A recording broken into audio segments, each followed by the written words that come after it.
Hello everyone, welcome to Kashish shoots channel.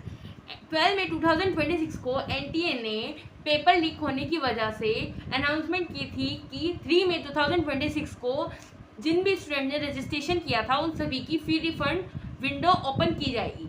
तो 22 मई को 2026 NTA ने फी रिफंड विंडो ओपन की। साथ ही साथ एनटीए ने इसके रिगार्डिंग एक 22 मई को नोटिस रिलीज किया और बताया था उसमें 22 मई से लेके 27 मई तक एक फी रिफंड विंडो ओपन की जाएगी रात 11:50 तक। साथ ही साथ आप उस विंडो पर जाकर अपनी बैंक अकाउंट डिटेल्स फिल कर सकते हैं।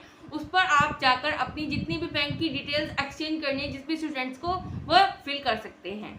As per the latest notice released by NTA few minutes before, अभी तक NTA ने देखा कि 13 लाख स्टूडेंट्स ने फी रिफंड के लिए अप्लाई किया है। NTA has decided to extend this window for applying fee refund till 2020 June 2026। आपका रीनीट का एग्जाम 21 जून को होगा और फीस रिफंड विंडो एक्सटेंड की गई है 22 जून तक। आपसे ही रिक्वेस्ट है कि 22 जून का वेट ना करें, क्योंकि अगर आप जब तक फी रिफंड के लिए अपनी बैंक डिटेल्स उस पर एनटीए वेबसाइट पर फिल करेंगे या अपलोड करेंगे तो उस टाइम पर सर्वर एरर्स हो सकता है।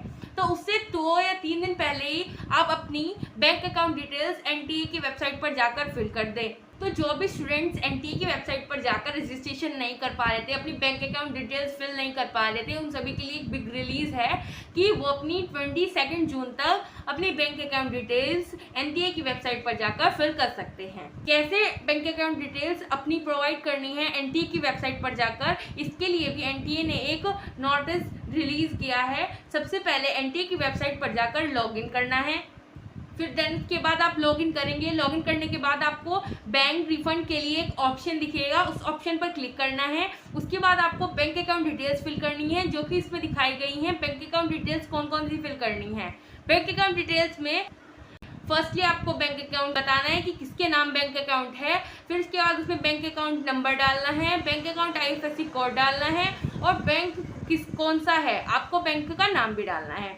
और लास्टली इसमें दिया हुआ है चेक, एक ब्लैंक चेक आपको डालना है, कैंसिल्ड ब्लैंक चेक, बट वो ऑप्शनल है। अगर आप डालना है तो आप डाल सकते हैं, अगर किसी के पास नहीं है तो वो नहीं डाल सकता है।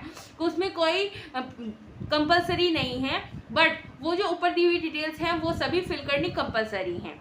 अगर आपको ये ऑरली समझ नहीं आ पा रहा है तो मैं इस वीडियो के कैप्शन में आपको एक लिंक प्रोवाइड करा दूंगी जिसमें मैंने डिटेल में आपको स्क्रीन पर बताया हुआ है बैंक अकाउंट फिल करके कि कैसे बैंक अकाउंट फिल करनी है, आप उसमें जाकर देख सकते हैं। और काफ़ी बच्चों के मेरे पास मैसेजेस आ रहे हैं इंस्टा पर कि बैंक अकाउंट डिटेल्स फिल करते हुए कुछ प्रॉब्लम्स हो रही हैं स्टूडेंट्स को कि एक ही बैंक अकाउंट से हम कैसे 3-4 स्टूडेंट्स की फ़ी रिफंड करा सकते हैं क्या। जैसे फॉर एग्जांपल कि हमारे कोई कज़न है, उसने भी नीट का पेपर दिया है और हमने भी दिया है, या फिर हमारे 2 कज़न्स हैं उन्होंने दिया है, या फिर हम 2 ब्रदर सिस्टर सिबलिंग्स हैं और एक और हमारा ब्रदर है उसने दिया हुआ है। तो हम क्या 3 या 2 एक से ज़्यादा स्टूडेंट्स को एक ही अकाउंट पर हम अपनी फ़ी रिफंड ले सकते हैं क्या? हाँ, आप बिल्कुल ले सकते हैं कि आप एक ही बैंक अकाउंट की डिटेल 2 या 2 से ज़्यादा स्टूडेंट्स के लिए अप्लाई कर सकते हैं, उस पर आप फी रिफंड ले सकते हैं। सेकंड डाउट कि हमने बैंक अकाउंट डिटेल्स गलत फिल कर दी है तो क्या हमारा रिफंड नहीं आएगा? लेकिन उसमें भी अगर आपने बैंक अकाउंट नंबर और आईएफएससी कोड बिल्कुल करेक्ट फिल किया है तो आपकी फी रिफंड आ सकती है। बट अगर आपने बैंक अकाउंट नेम या फिर बैंक कौन सा है आपने वो गलत फिल किया है तो उसमें आप एनटीए को ईमेल कर सकते हैं करेक्शन के लिए। अदरवाइज आपने अगर बैंक अकाउंट नंबर और आईएफएससी कोड ही गलत फिल कर दिया है तो आपकी रिफंड आने में प्रॉब्लम हो सकती है। बट फिर भी आप एनटीए को एक ईमेल कर सकते हैं फॉर योर सेफ कॉर्नर कि हमारी ये डिटेल्स हैं हमने गलत फिल कर दी हैं, तो आपका शायद रिफंड आ जाए अगर आपने बैंक अकाउंट डिटेल्स में बैंक अकाउंट नंबर और आईएफएससी कोड गलत नहीं फिल किया है तो। लेकिन प्लीज़ आप बहुत सेफ्टी से, बहुत ज़्यादा ध्यान से अपनी बैंक अकाउंट डिटेल्स फिल करें, क्योंकि आपको एनटीए ने अभी बहुत रिलैक्सेशन दे दिया है और ज़्यादा एक्सटेंड कर दिया डेट। तो बहुत ध्यान से, बहुत फोकसली आप अपनी बैंक अकाउंट डिटेल्स फिल करें जिससे कोई प्रॉब्लम ना हो। आप अपने एक एक वर्ड्स को मैच करके फिल करें, या बैंक अकाउंट नंबर। और एक और डाउट आया था मेरे पास कि बच्चे कहते हैं अगर हमने फी रिफंड के लिए अप्लाई नहीं किया तो क्या हम एनटीए की जो री एग्ज़ाम है वो हम नहीं दे सकते? नहीं, ऐसा नहीं है। अगर आपने फी रिफंड के लिए अप्लाई नहीं भी किया है तो आप एनटीए की जो री एग्ज़ाम है वो आप उसमें अप्लाई कर सकते हैं। एनटीए का पेपर लीक होने की वजह से जो एनटीए रिकंडक्ट करा रहा है उसमें एनटीए अपने आप से, अपनी साइड से वो फ़ी रिफंड कर रहा है, और नेक्स्ट री एग्ज़ाम जो करा रहा है वो अपनी फ़ी अपनी तरफ से फील कर रहा है सभी स्टूडेंट्स की। तो आप, ऐसा नहीं है कि आपने रिफंड अप्लाई नहीं किया है तो आप 3 मई के बाद जो अब री एग्ज़ाम होगा उसमें अप्लाई नहीं कर सकते, आप उसमें अप्लाई कर सकते हैं। मेरी आप सभी से यही रिक्वेस्ट है, जिस भी स्टूडेंट्स ने 3 मई को अप्लाई किया था, रजिस्ट्रेशन किया था, वो सभी फ़ी रिफ़ंड के लिए अप्लाई कीजिए, क्योंकि आपने फ़ी दी है और वो रिफ़ंड मिल रही है, तो प्लीज़ आप अप्लाई कीजिए।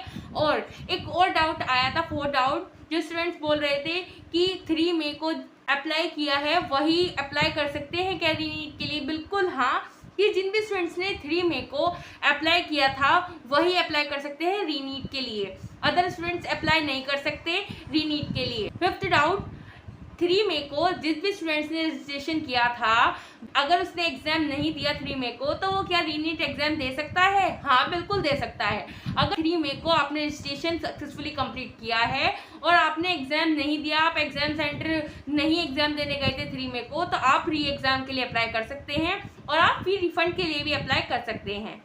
और अभी एनटीए ने ऑफिशियली कोई डेट अनाउंस नहीं की है कि फी रिफ़ंड कब तक हो जाएगा। अभी अंदाजन 1 मंथ तक आ सकता है। आप अभी रिफ़ंड के लिए ना ज़्यादा सोचें, आप बस फी रिफ़ंड के लिए अप्लाई कर दें एनटीए की ऑफिशियली वेबसाइट पर जाकर, और अपनी स्टडी पर फोकस करें, आप अपना ध्यान डाइवर्ट ना करें। Thank you so much, all the best for your exam. Like, share and subscribe Kashish roots channel.